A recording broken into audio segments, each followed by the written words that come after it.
Audience au palais présidentiel. Le chef de l'État a reçu l'administrateur pour le compte du groupe des 22 au sein du conseil d'administration du FMI. Il a également échangé avec le vice-président chargé des questions d'éthique à la Banque mondiale. Nous en parlerons dans cette édition. Les premières dames de Côte d'Ivoire et de Centrafrique s'engagent pour la lutte contre l'infertilité. Dominique Ouattara et Brigitte Touadéra ont ouvert ce matin le 3e colloque Merck Africa Luminary. Ils visent l'amélioration de la qualité et l'accès aux services de soins de santé en Afrique. À l'étranger, avec le lancement de la bataille de Mossoul, l'ONU s'attend à un déplacement massif de population fuyant les combats d'ici à une semaine. Bonsoir et bienvenue. Des représentants des institutions de Bretton Woods au palais présidentiel, l'administrateur pour le compte du groupe des 22 au conseil d'administration du FMI a échangé aujourd'hui avec le président de la République. Le chef de l'État s'est aussi entretenu avec le vice-président chargé des questions d'éthique à la Banque mondiale. On fait le point de ces rencontres avec Viviane Aime. Le Tchadien Ngueto Tirena Yambay, administrateur au conseil d'administration du FMI, pour le compte de la Côte d'Ivoire et de 22 autres pays africains pour la période 2014-2016, et le Mauritanien Ousmane Diagana, vice-président chargé des questions d'éthique à la Banque mondiale, ont sollicité chacun une rencontre avec le président de la République Alassane Ouattara. Le Tchadien Ngueto Tirena Yambay, en fin de mission comme administrateur au FMI, tenait à remercier le chef de l'État ivoirien pour tout son soutien durant son mandat. J'ai fait le déplacement en terre ivoirienne au terme de mon mandat d'administrateur au Fonds monétaire représentant la Côte d'Ivoire et les pays africains pour remercier sincèrement le président de la République et son gouvernement pour tout le soutien dont j'ai fait l'objet et la confiance pour pouvoir défendre les intérêts de la Côte d'Ivoire au conseil d'administration. Ce succès dont le gouverneur, le ministre des Finances et le président a reconnu ne pouvait pas se faire sans l'appui constant dont j'ai bénéficié de la part de mes autorités ivoiriennes.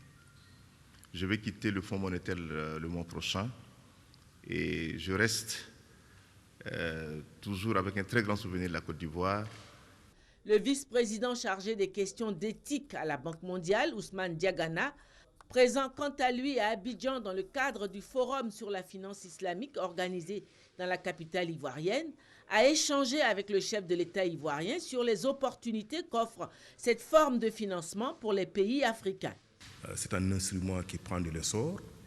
Aux côtés de la finance conventionnelle, nous pensons que ça permet de diversifier, n'est-ce pas, les moyens de financement pour soutenir le développement de nos économies, créer davantage de prospérité et aider donc les pays à aller à une prochaine étape beaucoup plus forte. Donc, avec M. le Président de la République, nous avons discuté de cette question. Ousmane Diagana, qui fut précédemment directeur des opérations de la Banque mondiale en Côte d'Ivoire, a souligné l'importance des avis et conseils du chef de l'État ivoirien sur les questions de développement en Afrique. Le Premier ministre Daniel Kablan-Duncan a pour sa part reçu l'ancien président du Ghana, John Kufuor. C'était en présence des ministres de la Santé, de l'Agriculture et des Affaires sociales. Cette audience s'inscrit dans le cadre de la réunion de la Banque africaine de développement sur la nutrition. Les discussions ont porté sur l'engagement d'Abidjan dans la lutte contre la malnutrition et la coopération entre les pays africains en vue de redynamiser le développement du continent. Par la suite, l'administrateur et représentant les pays du groupe Afrique 2 au FMI, Tirena Yambay, a fait ses adieux au chef du gouvernement. Il a salué les prouesses de la Côte d'Ivoire en matière de croissance et a traduit sa reconnaissance envers les autorités ivoiriennes pour le soutien reçu pendant sa mission. La Côte d'Ivoire va présider le comité directeur du Forum des inspections générales d'État d'Afrique et institutions assimilées FIGE. Cette tâche a été confiée à l'inspecteur d'État Niamey Ngoran. L'information a été donnée lors de l'ouverture de la 6e Assemblée générale du FIGE. L'événement a enregistré la présence du Premier ministre Daniel Kablan-Duncan. Franck Wadiou. Niamey Ngoran, inspecteur général d'État de Côte d'Ivoire, investi nouveau président du comité directeur du Forum des inspections générales d'État d'Afrique, FIGE, comme pour planter le décor de cette 6e Assemblée générale couplée au 4e colloque international de l'organisation. Après Yaoundé au Cameroun, en 2014, Abidjan est choisi pour les travaux d'orientation du FIGE. Le FIGE, qui, notons-le, a été créé en 2006 à Djibouti avec pour mission améliorer le contrôle et la bonne gouvernance dans nos États. Selon son secrétaire exécutif, le Djiboutien Issa Hassan Sultan, cette double activité permettra de mieux intégrer les différentes approches en matière de système de gouvernance et de management des risques. Une pertinence relevée aussi par le nouveau président du comité directeur du FIGE. L'ambition de notre forum d'échange est d'être un laboratoire d'offres d'une panoplie de méthodologies, de solutions et de réformes pour répondre aux situations spécifiques et relever les défis que rencontrent les structures de contrôle dans nos pays respectifs. Et ces défis sont de divers ordres. Le cas de la Côte d'Ivoire est relevé par le Premier ministre Daniel Kablan-Duncan. En effet, bien de crises dans nos États tirent leur source ou leur prétexte, directement ou indirectement, des questions liées à la malgouvernance sous toutes ses formes. C'est pourquoi, en ce qui la concerne, la Côte d'Ivoire a inscrit la question du contrôle et l'inspection des structures et de gestion, notamment publiques et parapubliques, ainsi que des sociétés à participation financière publique, au cœur de son dispositif de bonne gouvernance. Cette question est tellement importante qu'elle est inscrite dans le premier des 5 axes du programme de gouvernement du président de la République et dans le PND, c'est-à-dire le Programme national de développement 2016-2020. Des mesures entreprises donc, notamment le renforcement des capacités de la haute autorité de la bonne gouvernance, de l'inspection générale d'État, de la Cour des comptes, entre autres. Ces réformes, dont la plupart sont déjà en cours, doivent permettre à la Côte d'Ivoire d'inscrire la bonne gouvernance comme action prioritaire pour soutenir la forte croissance économique actuelle pour 2020. Une réalité, pour mieux maintenir le cap en Afrique, il faut agir depuis la base. Cela passe par la formation. Et la Côte d'Ivoire, en la matière, a donné l'exemple en abritant l'Institut de formation de la FIGE à Yamoussoukro. Les travaux pour leur part prendront fin le 20 octobre prochain. Les premières dames de Côte d'Ivoire et de Centrafrique s'impliquent dans la lutte contre l'infertilité. Dominique Ouattara et Brigitte Touadéra ont donné ce matin le top départ des travaux du 3e colloque Merck Africa Luminary. C'est une initiative du groupe allemand Merck, spécialisé dans la science et la technologie. Son but, améliorer la qualité et l'accès aux services de soins de santé en Afrique. Ce 3e colloque se tient parallèlement au lancement de la campagne Merck More Than a Mother. Mahama Traoré, Abiba Dambélé Saoui. Merck Africa Luminary, ou l'engagement de la firme scientifique allemande Merck aux côtés de l'Afrique pour le traitement du diabète, de l'hypertension artérielle, du cancer et de l'infertilité. Après 3 ans de mise en œuvre sur le continent, l'initiative pose pour la première fois ses valises dans une capitale francophone, Abidjan. Sur les raisons de ce choix, Frank Sangenberg, le président du groupe pharmaceutique, évoque l'évolution économique et sociale que connaît la Côte d'Ivoire ces dernières années. Une marche progressive qui a poussé cette firme pharmaceutique à ouvrir un bureau régional à Abidjan pour ses opérations dans 17 pays francophones de l'Afrique. Un partenaire de plus donc pour le gouvernement ivoirien dans son combat pour l'accès de tous à des soins de santé de qualité. Le programme d'action de Merck emporte notre soutien, étant donné qu'il cherche à étendre les capacités professionnelles en Afrique dans le domaine de la recherche sur le diabète, le cancer, la fertilité et d'autres maladies non transmissibles prévalentes dans les zones rurales du continent. 2 invités d'honneur à ce 3e colloque international Merck Africa Luminary d'Abidjan. Les premières dames Dominique Ouattara de Côte d'Ivoire et Brigitte Touadéra de Centrafrique. Une présence en guise de soutien à la campagne Merck More Than a Mother, entendez Merck plus qu'une mère, dans l'Afrique francophone. Campagne visant à réduire la souffrance sociale et la stigmatisation des femmes infertiles sur le continent. Mieux, ce groupe entend leur donner goût à la vie en favorisant leur autonomisation. Pour la protection des femmes et des jeunes filles, je soutiens la campagne Plus qu'une mère, qui est une nouvelle initiative qui va pour la première fois éclairer les populations d'Afrique à pouvoir transformer la culture de violence en celle de protection des femmes dans leur couple. Cette campagne permettra d'assurer aux jeunes garçons et filles une éducation sur la prévention de la stérilité par des comportements sexuels responsables. En tant que première dame, mais aussi en tant que femme, je ne peux que soutenir pleinement la campagne Merck More Than a Mother, puisqu'elle implique de redonner espoir à de nombreuses femmes. En effet, selon les statistiques, 85% des cas d'infertilité en Afrique sont dus à des maladies infectieuses non traitées, aux mutilations génitales, aux avortements et aux accouchements à risque. La prévention est donc une étape primordiale pour lutter efficacement contre l'infertilité sur notre continent. Par ailleurs, les femmes ne pouvant avoir d'enfants sont bien trop souvent stigmatisées. Cet état de fait doit être combattu pour un changement profond des mentalités. Il est donc important de fédérer nos énergies pour parvenir à de réels changements.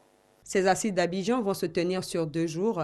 Elles enregistrent plus de 350 participants issus de 25 pays d'Afrique francophone et anglophone. Décédé le 18 octobre 1993, le père de la nation aurait eu aujourd'hui 111 ans.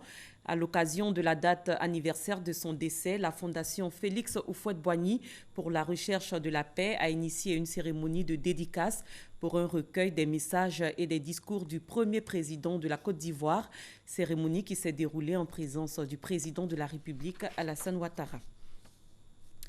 Voici à présent un extrait de l'intervention du chef de l'État à l'occasion de la cérémonie de dédicace du recueil des discours et messages du président Félix Houphouët-Boigny. Ce recueil permet aux Ivoiriens de connaître la pensée du président Félix Houphouët-Boigny, ses valeurs politiques et morales, sa vision pour le développement de la Côte d'Ivoire et de l'Afrique. Le président Félix Houphouët-Boigny avait un idéal pour la Côte d'Ivoire. C'est ainsi qu'il a bâti une nation forte, unie et prospère. Il nous a transmis des valeurs de fraternité, de dialogue, de paix, de discipline et de travail. Il a doté la Côte d'Ivoire d'un premier contrat social qui a permis de nous donner la stabilité et le développement à la Côte d'Ivoire pendant de nombreuses années, à tel point que notre pays était reconnu comme un des pays les plus prospères, que l'on appelait le miracle ivoirien. En tant que fils du président Félix Houphouët-Boigny, il est de notre devoir à tous, le président Bédié et moi-même en particulier, de léguer aux futures générations plus que nous avons reçu. C'est le sens du processus que nous avons engagé il y a quelque temps de doter notre pays d'une constitution moderne qui garantisse la paix et la stabilité sur une aussi longue période que le président nous a léguée.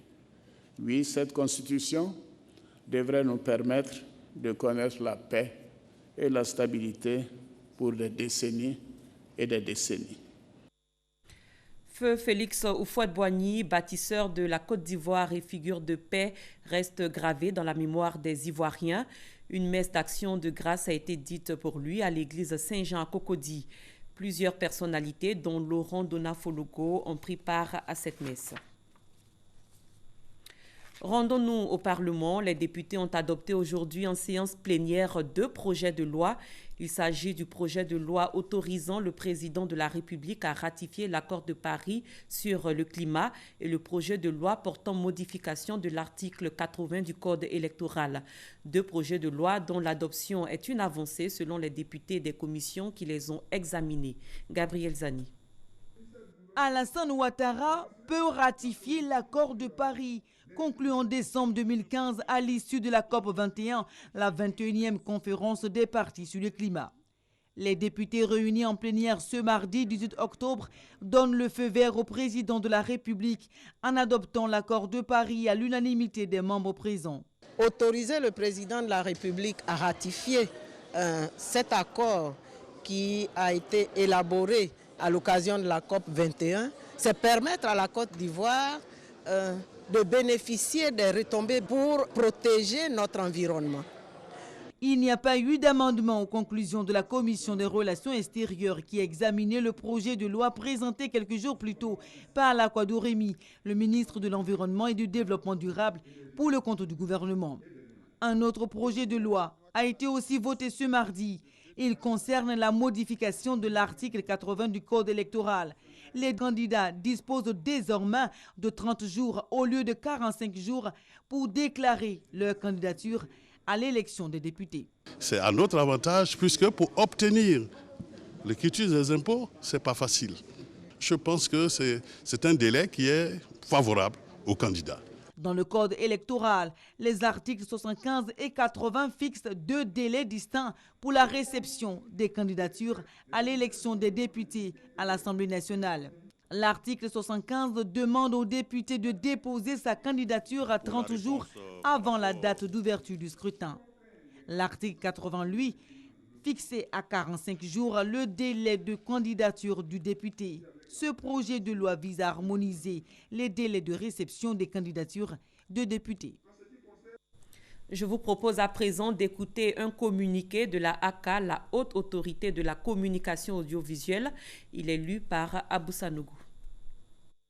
Dans le cadre de la couverture médiatique de la campagne référendaire, la ACA, la Haute Autorité de la Communication Audiovisuelle, a pris 3 décisions en vue de permettre aux médias audiovisuels de services publics ainsi qu'aux médias audiovisuels privés d'assurer la couverture de ce référendum. En ce qui concerne les médias audiovisuels de services publics, à compter de la publication au journal officiel du projet de constitution, les médias audiovisuels de services publics doivent veiller à un accès équitable à leurs antennes, des partis et groupements politiques selon qu'ils font campagne pour le oui ou pour le non. À compter de l'ouverture officielle de la campagne référendaire, les médias audiovisuels des services publics doivent veiller dans la programmation des journaux, reportages, débats et émissions spéciales dédiées à la campagne référendaire au respect du principe de l'égalité d'accès et de traitement à leurs antennes, des partis et groupements politiques selon qu'ils font campagne pour le oui ou pour le non. Ces mesures s'appliquent également aux radios commerciales. En ce qui concerne les radios de proximité, dans le cadre de la campagne référendaire, la ACA autorise les radios de proximité à diffuser des messages relatifs à la citoyenneté, à la sensibilisation sur le scrutin référendaire et à relayer, y compris en synchrone, les émissions spéciales ou d'informations diffusées sur les médias de service public. En ce qui concerne la proclamation des résultats, la ACA tient à préciser que les médias audiovisuels dans leur ensemble ne peuvent diffuser que les résultats proclamés par la Commission électorale indépendante, CEI. La ACA, pour une couverture médiatique réussie du référendum, tient au respect scrupuleux de cette décision. Le président de la BAD et des ministres venus des 15 pays de la CEDEAO sont en conclave. Ils réfléchissent à la création de 25 millions d'emplois pour les jeunes sur une période de 10 ans. Le projet concerne également 30 pays d'Afrique au sud du Sahara. Noël Niagnou. La jeunesse africaine, 3 données la caractérisent aujourd'hui. Elle est estimée à 480 millions de personnes. 13 millions sont en quête d'emploi pour seulement 3 millions de places disponibles. Si rien n'est fait, l'Afrique court vers une crise sociale, économique et politique. La BAD, Banque africaine de développement, a pris la pleine mesure de la situation et a décidé de relever le défi de l'insertion socio-économique des jeunes. D'où la réunion d'Abidjan, la première du genre, pour la région de l'Afrique de l'Ouest. 15 ministres en charge de l'emploi ont répondu présents à cet appel, un record, pour souligner leur détermination à endiguer le mal avec l'initiative pour la création d'emplois pour les jeunes. Une initiative assise sur un trépied. Il y a le secteur d'agriculture. Vous savez, aujourd'hui, l'Afrique détient de 65% de tous les terres arabes disponibles dans le monde, qui va nourrir presque 9 milliards de personnes d'ici 2050. Il faut donc transformer nos secteurs agricoles pour devenir le secteur de business. La deuxième, en ce qui concerne la télécommunication, on va aussi aider nos pays pour faire la création de 250 programmeurs qui vont aussi développer la capacité dans le secteur qui est très critique. Troisièmement, il faut que les jeunes ont l'accès au financement nécessaire. La Banque africaine de développement va travailler avec tous les systèmes bancaires en Afrique pour pouvoir réduire les risques de leur financement pour les jeunes en Afrique. Il s'agira sur cette base de créer 25 millions d'emplois sur 10 ans. Mais attention, une équivoque est à lever. C'est le pays qui va créer de l'emploi. Mais on va leur donner les financements nécessaires, les stratégies nécessaires, la partenariat nécessaire avec le secteur privé pour pouvoir faire ça. Les responsabilités sont situées. Croisons les doigts et souhaitons bon vent à cette initiative pour un avenir radieux de l'Afrique. Parce que, dit-on, la jeunesse, c'est l'avenir. Intéressons-nous à une exposition sur la construction et l'urbanisme. Elle s'est tenue en marge de la rencontre sectorielle du secrétariat exécutif du comité de concertation État-secteur privé. De nombreux visiteurs ont pris d'assaut les stands et c'est ce que nous dit Justine Seydjiki. 47 préoccupations relatives à la fiscalité et parafiscalité, aux facteurs liés à l'environnement des affaires, au financement et à la formation des acteurs du secteur de la construction et de l'urbanisme recensés et présentés avec des pistes de solutions au ministère de tutelle au cours de la 3e édition des rencontres sectorielles du secrétariat exécutif du comité de concertation État-secteur privé. Nous pouvons dire à la population ivoirienne que vu la disponibilité que le ministère de la Construction nous a montrée durant ces travaux, c'est qu'ils sont prêts à apporter des solutions aux préoccupations en ce qui concerne les questions foncières. En réponse à ces préoccupations, le gouvernement ivoirien propose d'importantes réformes entreprises par le ministère de la Construction et de l'Urbanisme ainsi que celui chargé de l'économie et des finances. Il importe de répondre efficacement à la problématique de la gestion de l'urbanisation en adéquation avec les grands projets structurants à même de soutenir l'activité économique. Nous avons entrepris des réformes concrètes à même de rassurer les Ivoiriens en sécurisant leurs biens, immeubles et en levant les contraintes majeures à l'investissement. Cette rencontre qui avait pour but de renforcer le dialogue public-privé autour de la politique de la construction et de l'urbanisme a vu la forte mobilisation des acteurs du secteur, tant la construction et l'urbanisme, secteur clé du développement, passionnent les Ivoiriens. Un mot de santé, l'hémorroïde est une maladie gênante qui fait beaucoup de victimes. Une personne sur 3 en souffre en Côte d'Ivoire selon les spécialistes. Qu'est-ce que l'hémorroïde? Peut-on en guérir? Aurélia Drukula et Serge Koleya nous donnent des réponses. Quand j'allais aux toilettes, il y a mon rectum qui sortait. Voilà. J'ai souffert de cela. Pendant 10 ans, il a vécu un véritable calvaire. Rectum sorti, saignement au moment des selles, douleur anale aiguë. Ce jeune homme de 29 ans présentait tous les signes d'une crise d'hémorroïdes. Cette situation d'inconfort a été un obstacle pour ses activités et son épanouissement. Pour se libérer, il a eu recours à une intervention chirurgicale. Aujourd'hui, il se sent mieux. Grâce à Dieu, l'opération s'est bien passée. Quand je vais aux toilettes, c'est vrai que c'est pas facile, mais bon, aujourd'hui, je me sens beaucoup mieux. La crise hémorroïdaire est une maladie qui met la personne atteinte dans un état de gêne permanente. Les personnes à partir de 40 ans et les femmes enceintes ou en période de menstruation sont les plus touchées. La crise hémorroïdaire se guérit de plusieurs manières. La chirurgie n'est pas la seule méthode. L'acte chirurgical ne concerne que 10% des malades qui souffrent d'hémorroïdes. Il y a des gestes techniques qu'on peut faire sur les hémorroïdes. Quand ça saigne, on peut faire des injections à l'intérieur de l'anus pour arrêter les saignements. Quand ça sort, on peut faire remonter les hémorroïdes et les attacher. Pour les spécialistes, il existe une différence entre les hémorroïdes et la crise hémorroïdaire. Les hémorroïdes sont des organes qu'on a au niveau de l'anus et qui nous permettent effectivement de bien fermer l'anus. Alors ces organes-là sont maintenus en place par des structures, des ligaments comme des ressorts. Et c'est lorsque ces organes donnent des signes et qu'on parle de maladie hémorroïdaire. À l'origine des crises hémorroïdaires, de multiples facteurs. La constipation est un grand vecteur de crise hémorroïdaire, la diarrhée également. La crise hémorroïdaire survient lorsqu'il y a une forte tension au niveau de l'abdomen. La gestité, c'est-à-dire la grossesse, en moyenne, une femme sur 2 va faire une crise hémorroïdaire et également dans les suites immédiates de la grossesse. Les personnes qui sont amenées à garder longtemps la position assise ou la position debout peuvent être également amenées à avoir des crises d'hémorroïdes. Les habitudes alimentaires ont pu être également incriminées des éléments comme le thé, le café, le piment. Quand elles ne sont pas traitées à temps, les crises hémorroïdaires entraînent parfois des complications. C'est des procédances qui peuvent se faire de façon intermittente. Ça sort à la faveur des selles et ça rentre tout seul. Soit c'est une procédance qui aura nécessité qu'on mette le doigt pour la faire entrer, ou alors c'est une procédance qui ne rentrera jamais.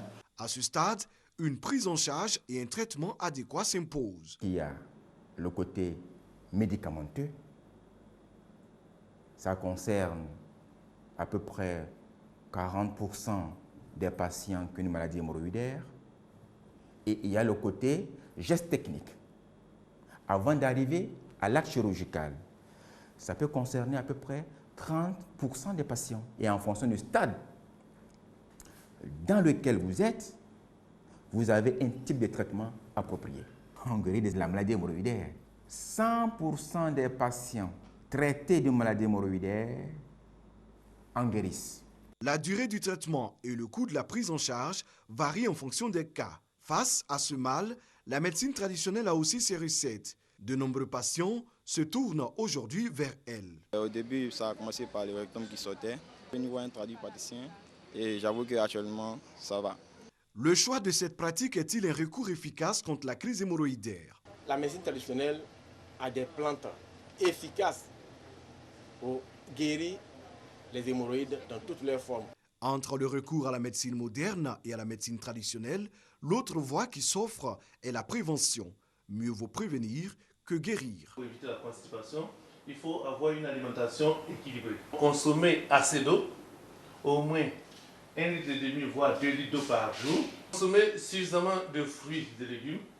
Le gombo ne joue pas sur l'hémorroïde. Au contraire, le gombo contenant assez de fibres, ça facilite le transit, donc ça vous aide à évacuer. Au service d'exploration fonctionnelle du CHU de Yopougon, 60% des motifs de consultation sont des crises hémorroïdaires. 20 patients sont consultés en moyenne par semaine.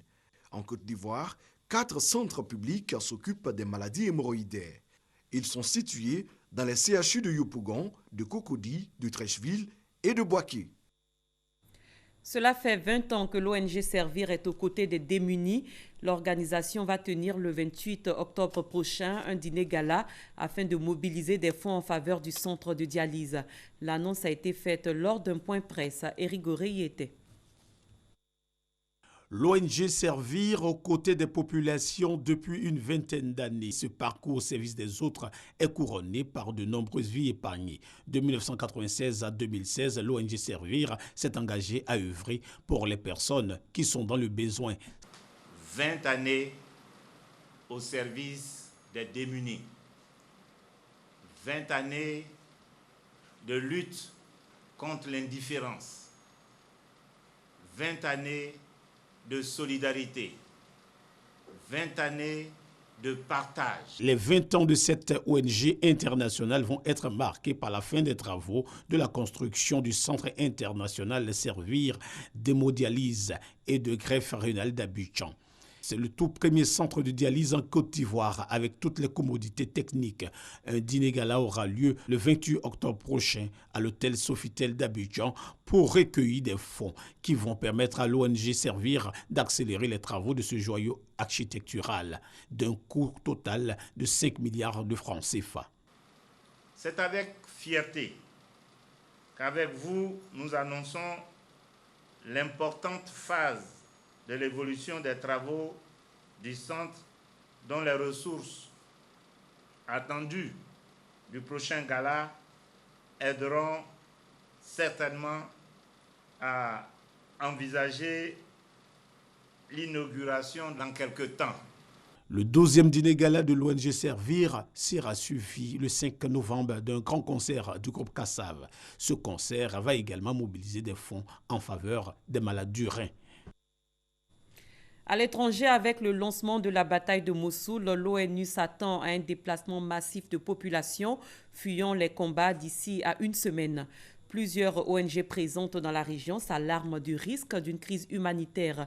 Environ 1 500 000 personnes vivent encore dans la deuxième ville d'Irak et vont être poussées à fuir les bombardements et les combats. C'est la fin de cette édition. Merci de votre aimable attention. Excellente fin de soirée sur RTI 1.